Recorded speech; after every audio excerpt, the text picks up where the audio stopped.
Good afternoon, or should I say evening, morning. Morning? At any rate, I am the Game Master. Pleased to make your acquaintance.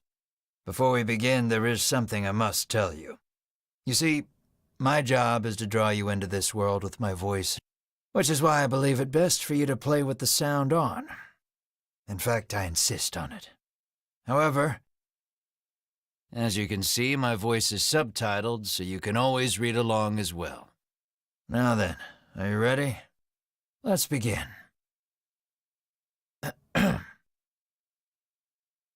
Welcome to Voice of Cards.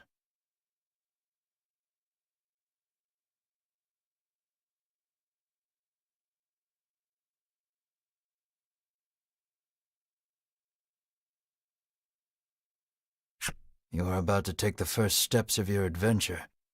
Through a realm of sword and sorcery you will travel, battling bloodthirsty monsters as you strive to realize your ambitions. I have every faith you will accomplish great things here. I am merely a witness to your exploits. Now then, your departure draws nigh. May your journey be a safe one.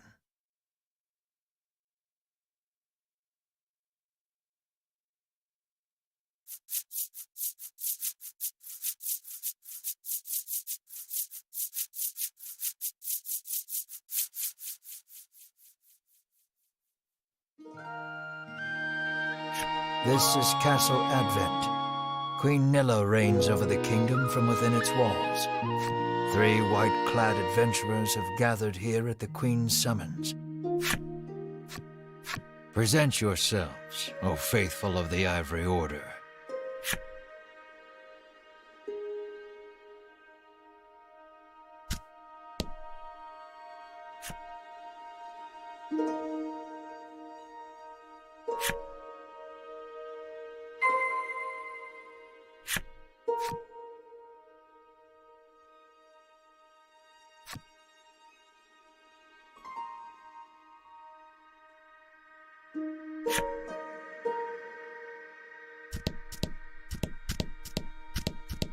You cannot leave.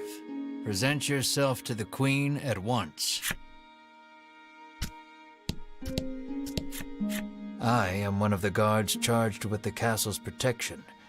I take not a single step from my post. I am one of the guards charged with the castle's protection. None shall pass me without permission.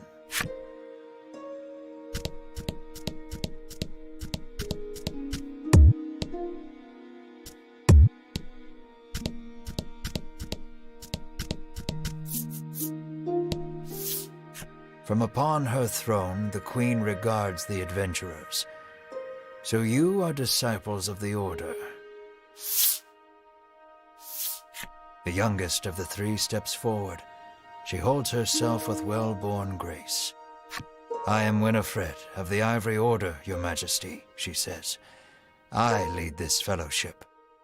She bows, glancing to her 2 companions. In response, the stern-looking one inclines his head and brusquely names himself Berwin.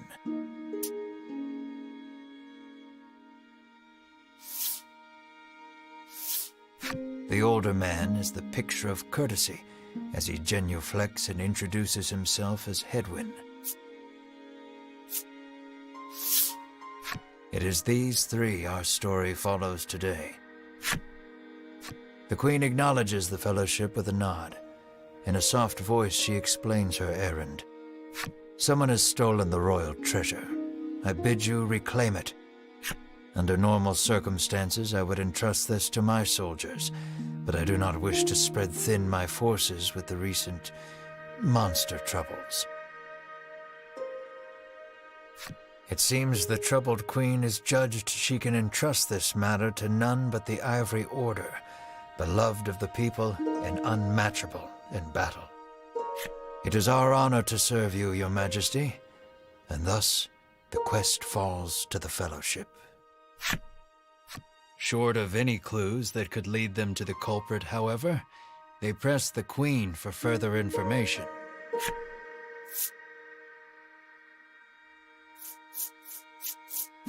The Fellowship asks the Queen what the royal treasure is. The Queen describes a bottle containing a certain liquid. Without it, she trails off, but the desperation in her voice suggests its loss could spell disaster for the kingdom. The Fellowship asks the Queen if she knows anything about the thief. The Queen says witnesses might be found at Nexton. Usually, one would expect recompense for this sort of undertaking. As demanding a reward would go against the tenets of the Ivory Order, you hold your tongue. The Queen, however, has already said she will reward the Fellowship with whatever they desire. It seems the royal treasure is just that important. Pray tarry no longer here. I await news of your success. The Fellowship bows and takes their leave.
We can waste no time finding the treasure.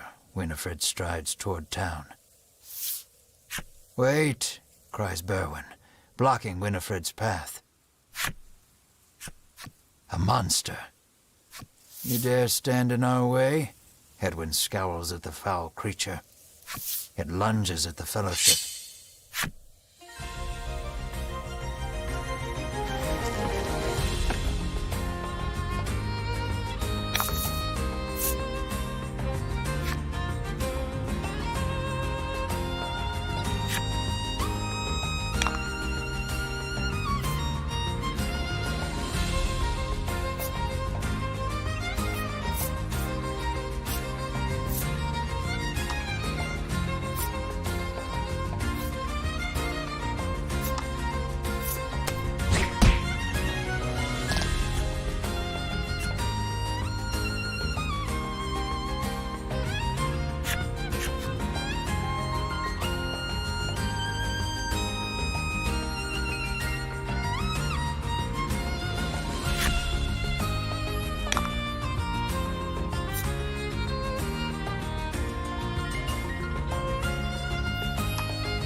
Lucky.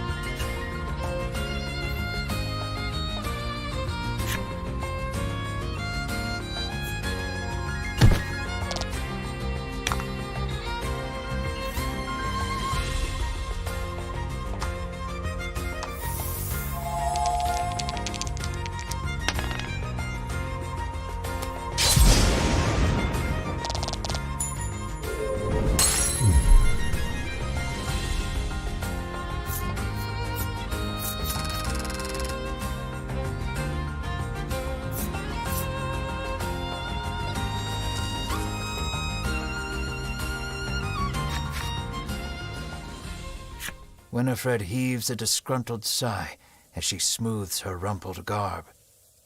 Showing no signs of weariness from battle, Berwin silently wipes the monster's ichor from his weapon. Hedwyn inspects the remains of their foe. The Queen spoke true, he mutters, his face masked in contemplation. Winifred gives a grim nod at his words. Mayhap the treasure's theft and the monster's behavior are connected somehow.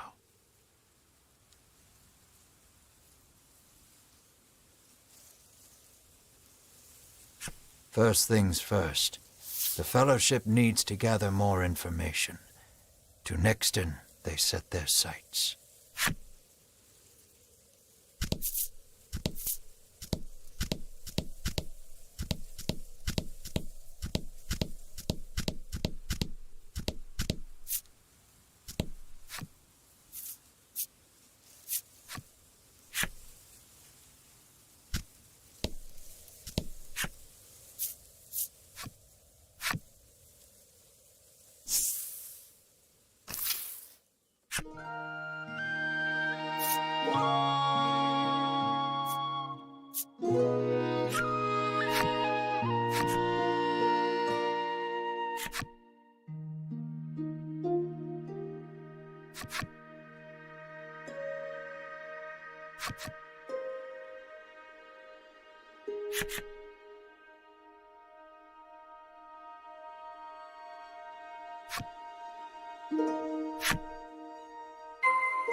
Welcome to Nexton, hails a man.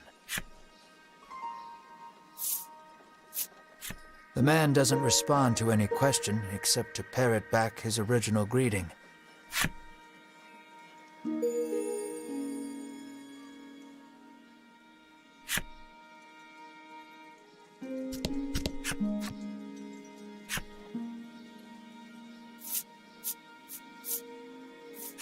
The Fellowship asks if he's heard anything about the theft of the royal treasure.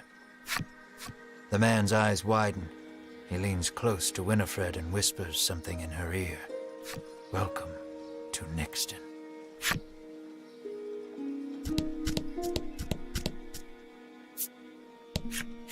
I'm too scared to leave town with all those monsters out there, the woman sighs.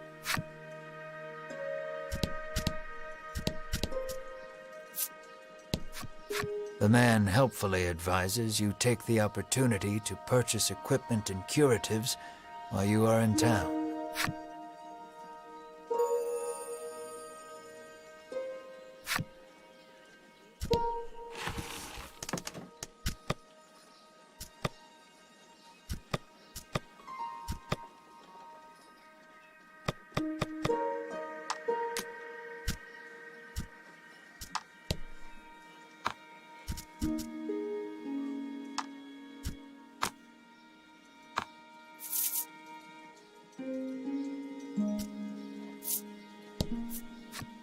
A woman sits hunched over by the side of the road. Upon catching sight of the Fellowship, she calls out for their aid. She's sprained her ankle and needs you to take her to the nearby apothecary. Winifred rushes to her and helps her up. Berwin lifts the woman onto his back, and the Fellowship sets out in search of an apothecary.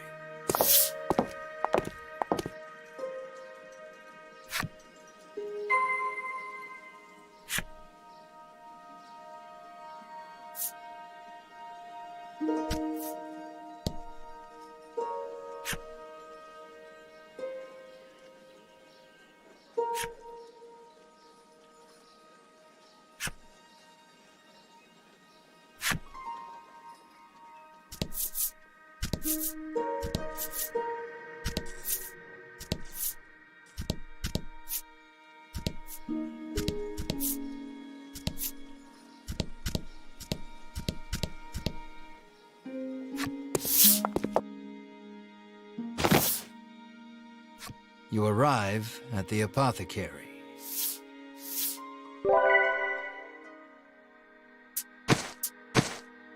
After taking a curative, the woman begins hopping up and down. Nothing holds a candle to Ivory Order medicine, she beams. She turns to the Fellowship, her eyes widening in surprise. You three. It seems she's only now realized the Fellowship are disciples of the Ivory Order. The woman takes each of their hands in turn, thanking them for their service. The Ivory Order is famous for providing medical supplies throughout the realm, and indeed the wider world. Every smile the Order brings to someone's face makes Winifred proud to be a disciple.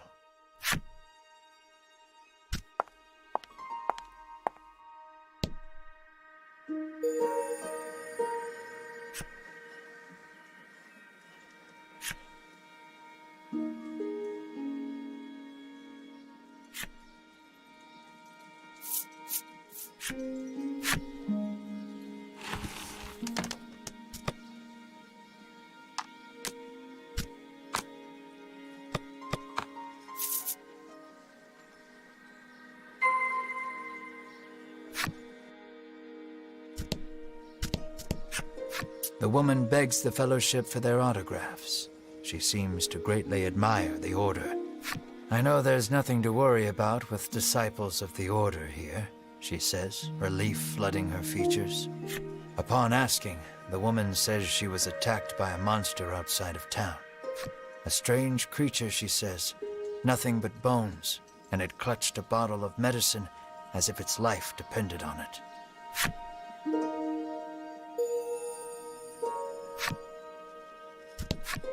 Nothing holds a candle to Ivory Order medicine, proclaims the woman, swigging this curative and that. How may I help you? The proprietress inquires.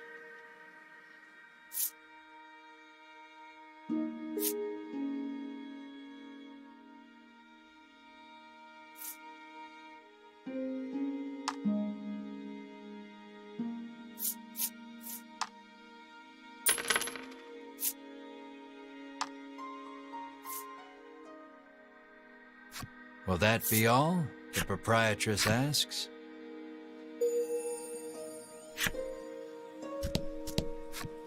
How may I help you? The proprietress inquires. The apothecary catches sight of the Fellowship.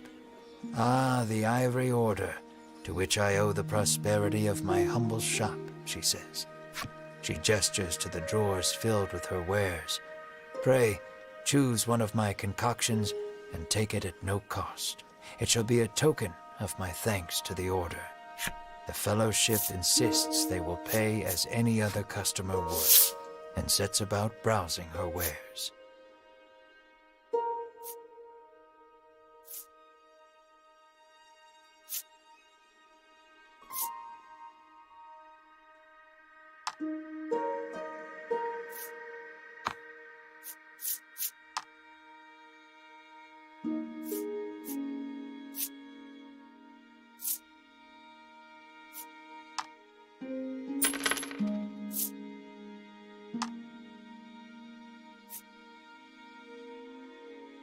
Will that be all?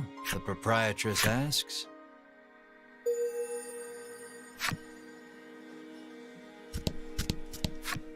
The man claims he saw a suspicious someone leaving the castle grounds carrying what looked to be a medicine bottle. He didn't get a good look at their face, but says they were nothing but skin and bone. The Fellowship thanks the man for the useful information.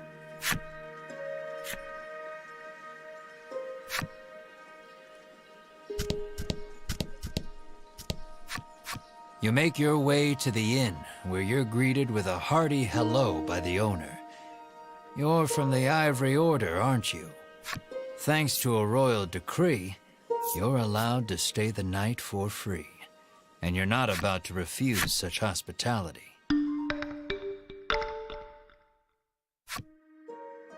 The party leaves the inn feeling rested.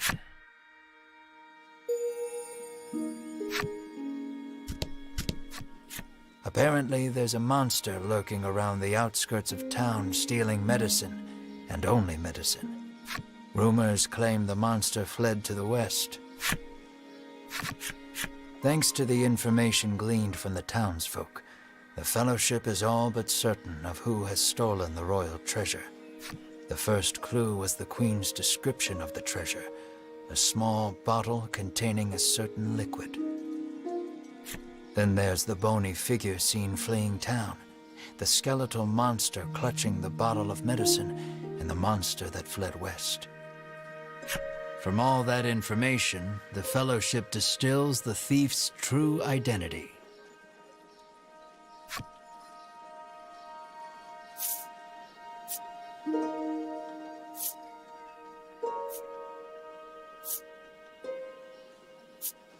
Realization strikes Winifred. I know who our thief is. The monster made of bones, Hedwyn interjects. The one that fled west. Berwin nods in agreement, as if to say, another sage pronouncement from the great and wise Hedwyn. Winifred clears her throat, proclaims that the Fellowship shall head west, out of town, and walks off.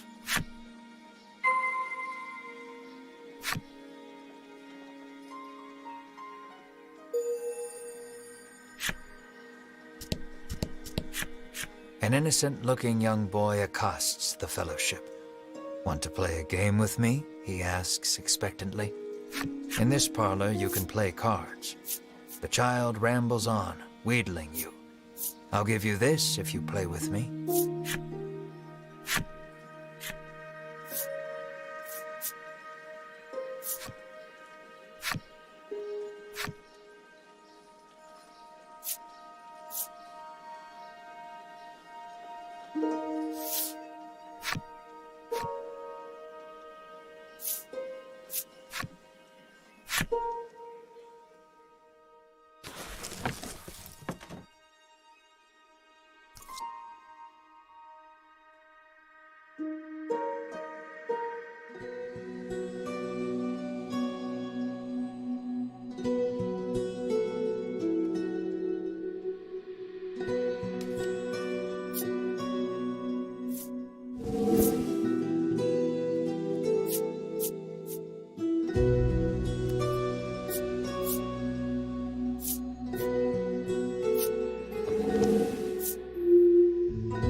Thanks for playing, the boy squeals. He hands over the medicine bottle as promised.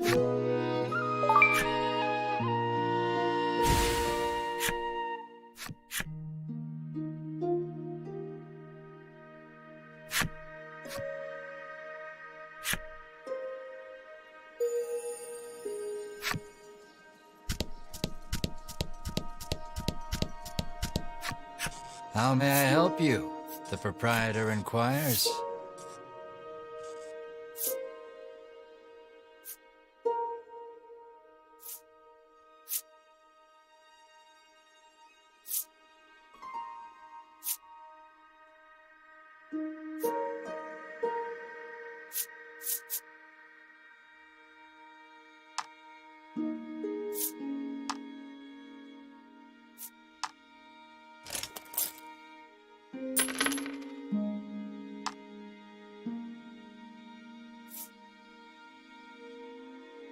Will that be all?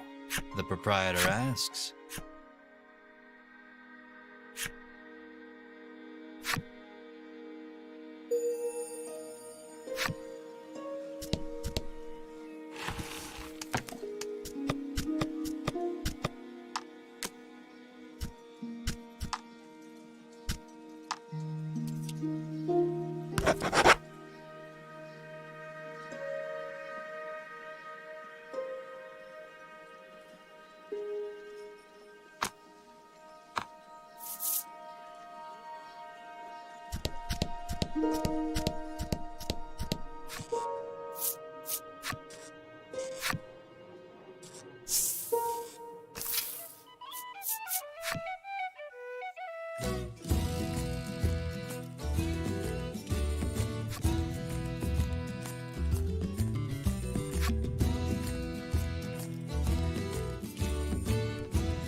A bizarre rock appeared.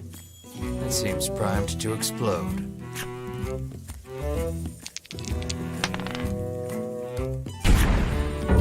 The bizarre rock transformed into a fear rock. The only way out of this fight is through it.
Oh?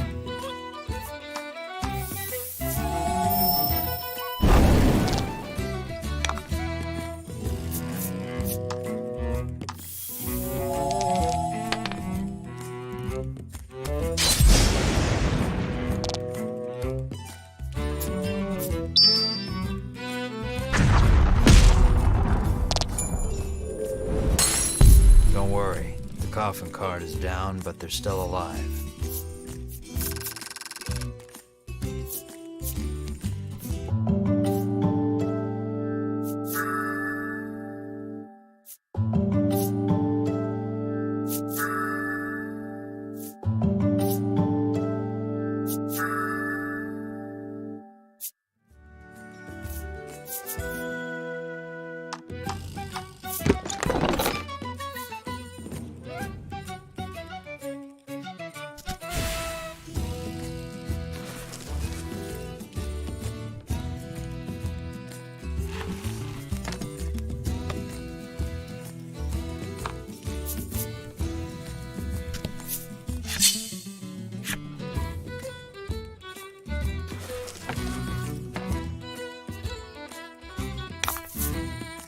Don't hold back.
did great.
Rout the enemy.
The Fellowship moves westward, only to be unnerved by the sight of a human figure moving through the trees. The presence of large packs suggests a traveler.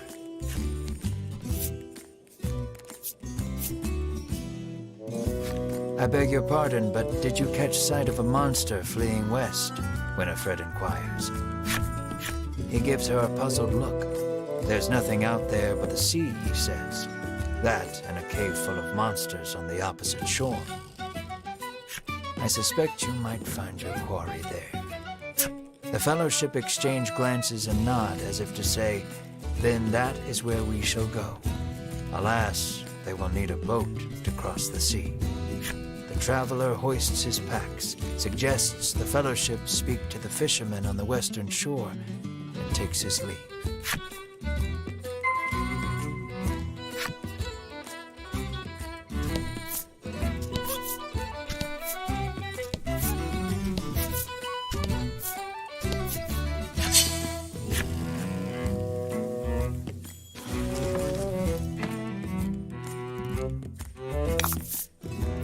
And fight.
fight.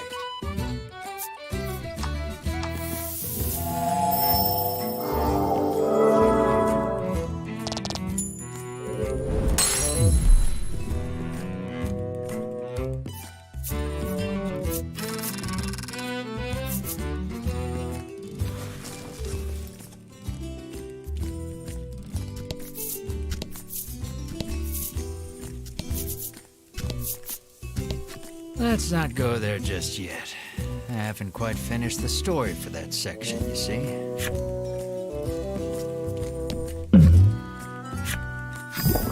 A monster appears to be in pain. Seems the poor thing's been poisoned. You may be able to aid it by administering some antidote.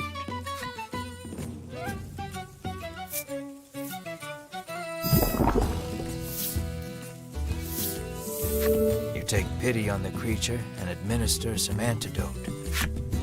Healthy once more, it gets up and makes its way to who knows where. Every so often, you catch it looking back at you, but before long, it's out of sight.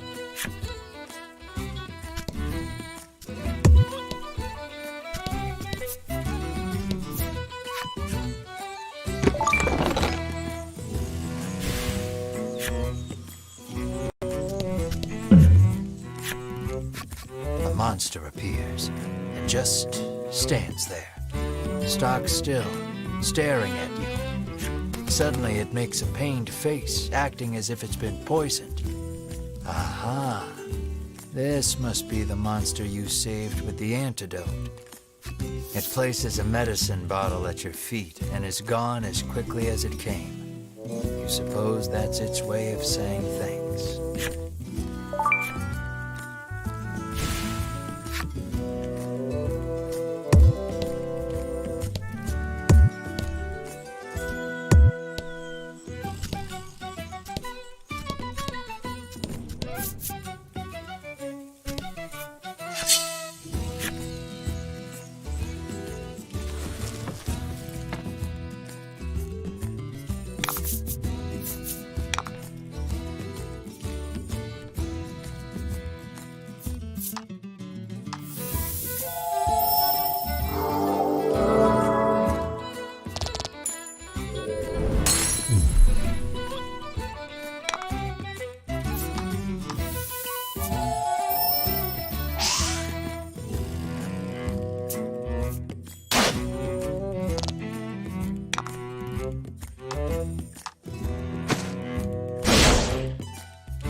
Fight.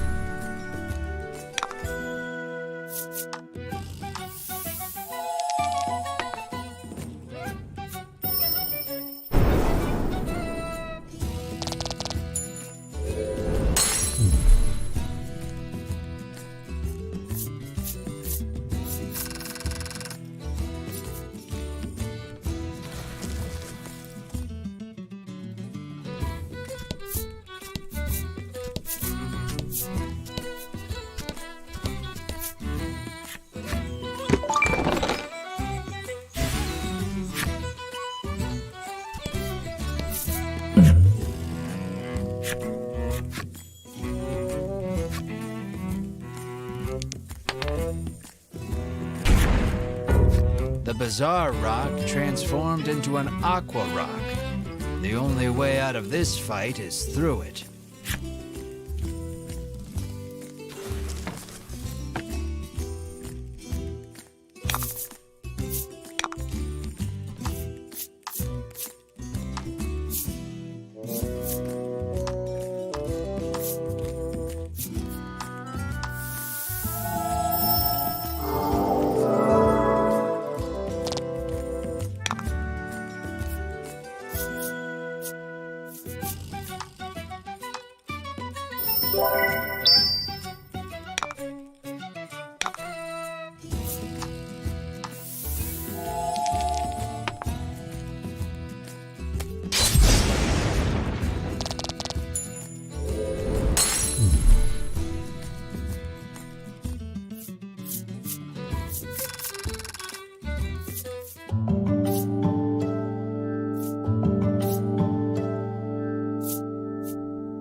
Fellowship comes upon an anchored ship.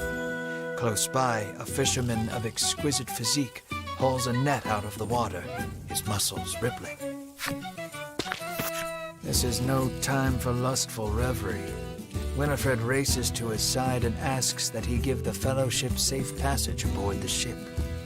That vessel is cursed, the fisherman mutters, trembling.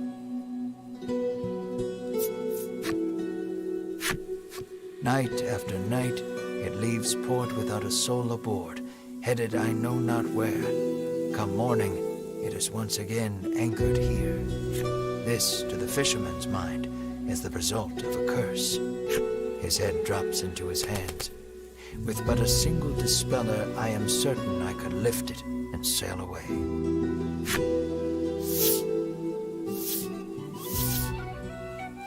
Winifred hands the despairing fisherman a dispeller and asks again for safe passage to the cave beyond the sea.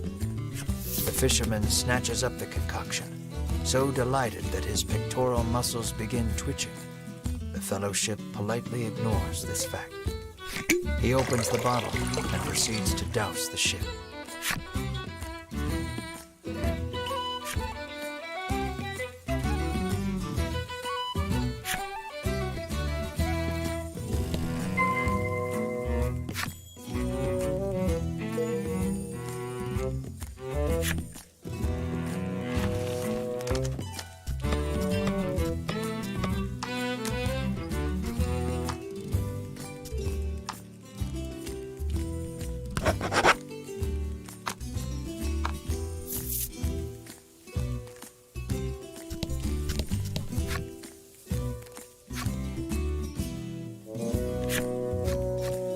ready to set sail for the cave? The fisherman asks. How will you respond? Let's shove off then. He beckons you aboard.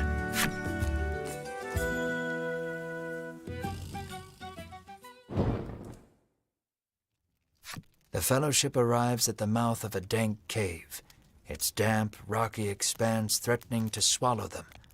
Monsters could come pouring out at any moment. The fisherman has anchored the ship in the cove. Come back here when you're ready to return to the mainland, he says.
And fight.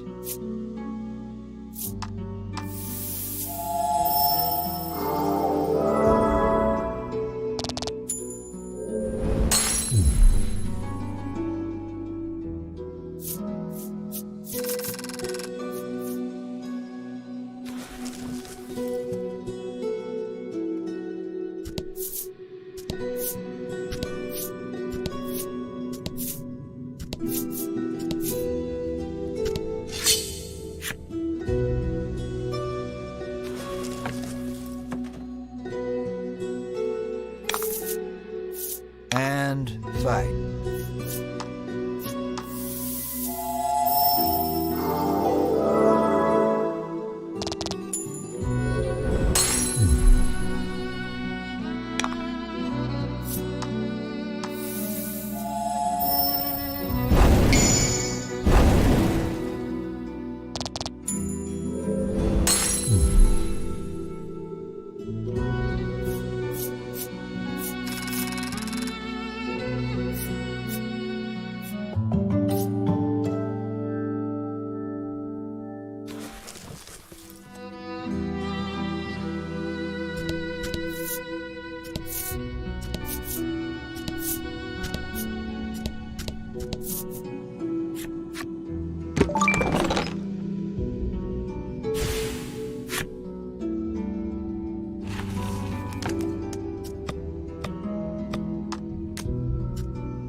About the enemy.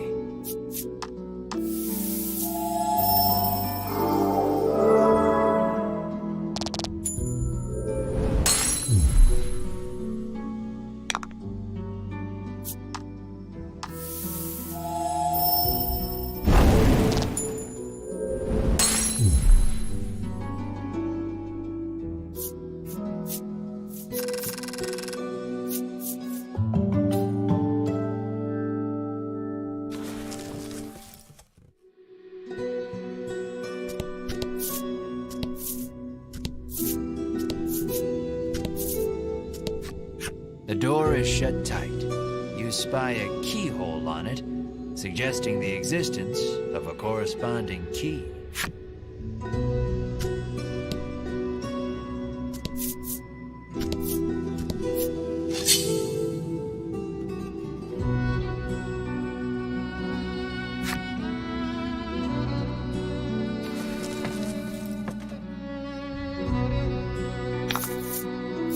About the enemy.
You did great.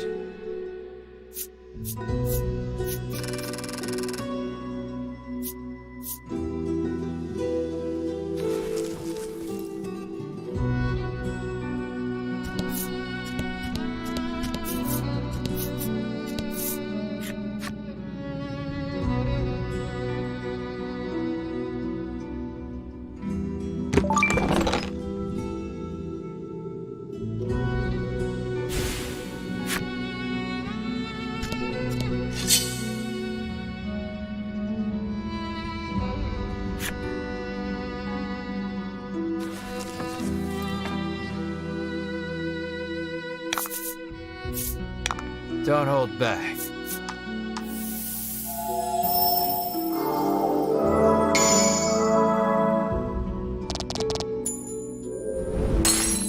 Oh?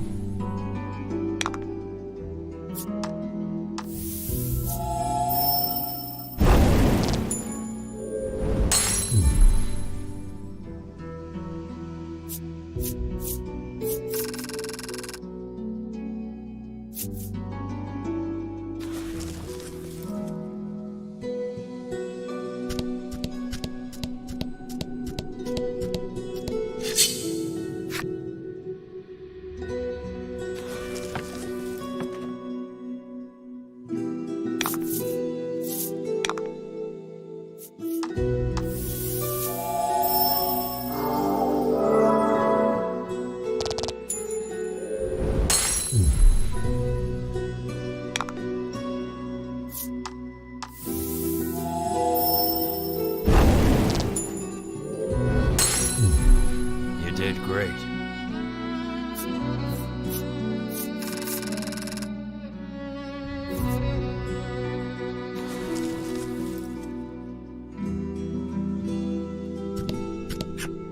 The door before you is shut quite tightly.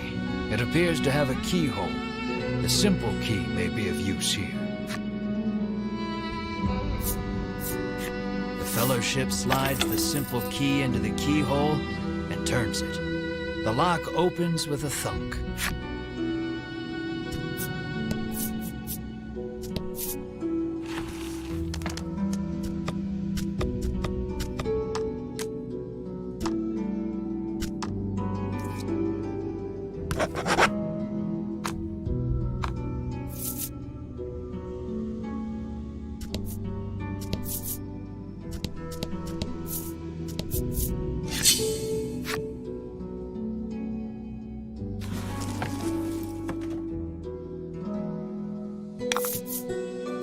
About the enemy.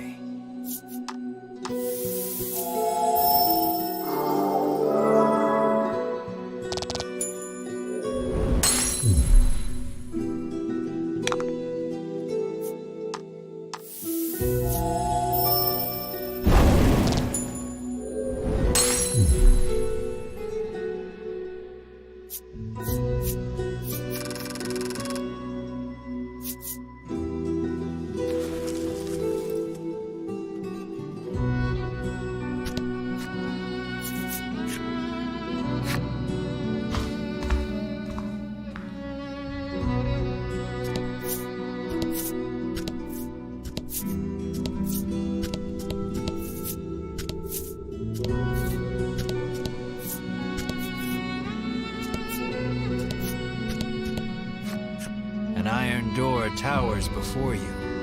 It has rather conspicuous handles.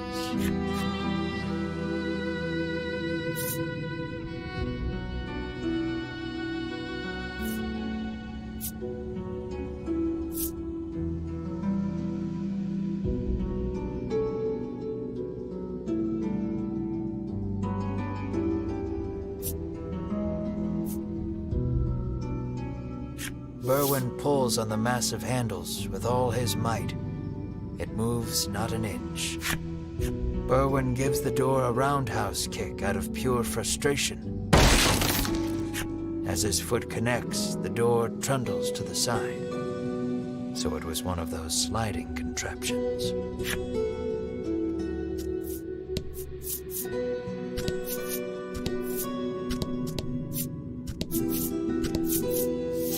Something leaps out at the Fellowship from the darkness. Winifred deftly parries the attack with her staff. Edwin looks fondly at Winifred, only to have his reverie interrupted by Berwin's cry of, "It's coming back."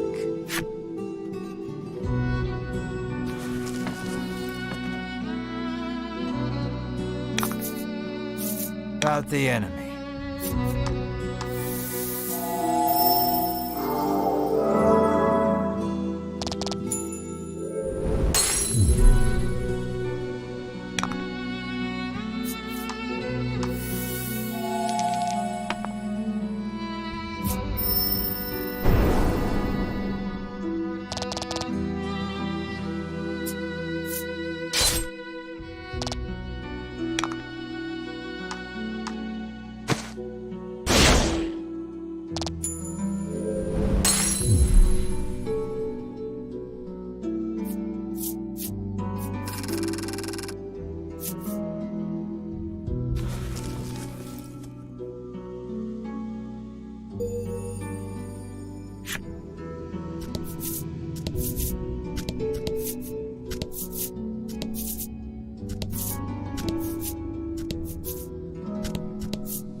The Fellowship approaches the chest, only for a voice deep as an earthquake to echo through the cavern.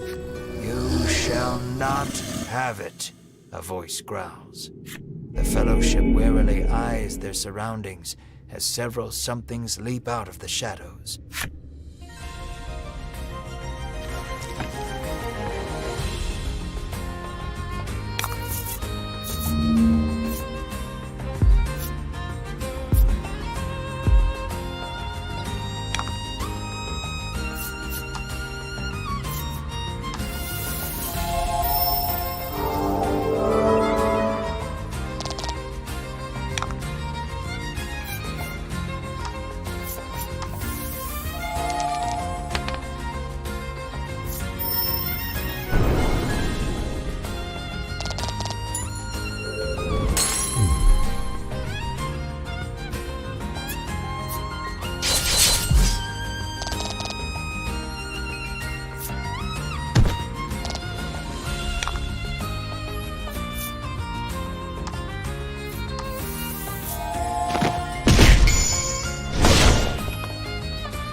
Nice work.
Winifred neatly steps through the fiend's remains and opens the chest.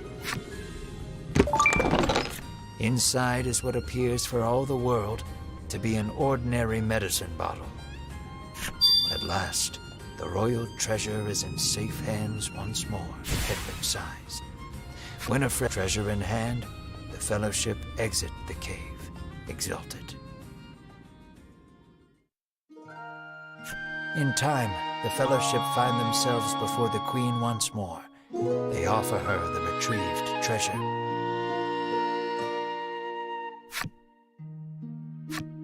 As reward for the arduous task of returning our prized possession, I bid you name anything you desire, she proclaims. She is positively beaming and seems prepared to shower the Fellowship with riches, whether they demand them or not. But at that moment, a massive roar, the likes of which had never been heard before, shakes the entire castle. As the roar recedes, one of the royal guard, pale as a sheet, bursts into the royal hall. He struggles to gather his breath. Just now, over the castle, a dragon, he pants to Queen Nilla. A dragon. So the great evil has returned. Queen Nilla turns her gaze to the sky, dumbfounded. So the monster troubles are connected. Hedwin says so under his breath, so the Queen does not hear. A profound silence settles over the royal hall. The Fellowship stand tall, unflinching, as though they know what must be done in the face of such a crisis.